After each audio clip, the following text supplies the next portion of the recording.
যেরকম কর্ম ঠিক সেরকম ফল। আমার সাথে ঠিক সেটাই হয়েছে। আমি তোমাকে ঠকিয়েছিলাম, আর আমাকে আমার নিজের দাদা। যাই হোক সৌমি, তোমার দাদাটা ঠিক করেনি। আমার কিন্তু অনেক রাগ হচ্ছে তোমার দাদার ওপর। রাগ হওয়ার কোনো দরকার নেই, জানো তো। আমার দাদা আমাকে যেভাবে ঠকিয়েছে না, ও নিজেও ওর সাথেও ঠিক তাই হয়েছে। আজ ওর বউ ওকে ডিভোর্স দিয়ে দিয়েছে, আর জানো কোর্টে 1 কোটি টাকা দাবি করেছে। সব বিক্রি করে আমার দাদা রাস্তায় এসে বসেছে। তাহলে তোমার মা এখন কোথায়?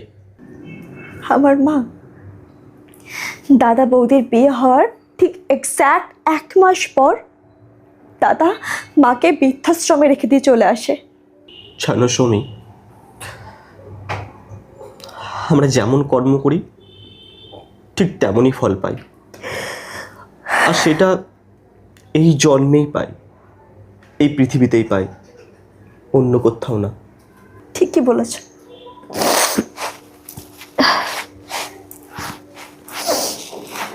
যাই হোক, আমার মনে হয় আমার এবার যাওয়া উচিত। Thank you so much. ভালো লাগলো তোমার কাছে এসে, তোমার সাথে দেখা হয়ে। আসছি।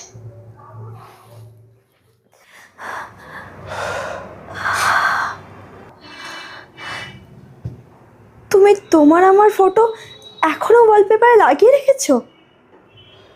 তুমি বিয়ে করোনি?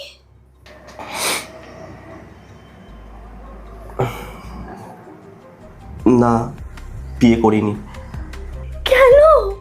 কি করে করতাম বলো? আমি তো শুধু এখন তোমাকেই ভালোবাসি। তোমাকে ছাড়া কোনোদিনও কোনো মেয়ের কথা ভাবিনি। আর বিয়ে তো ছাড়ো, আমি কোনোদিন কোনো মেয়ের সাথে কথা অব্দি বলিনি।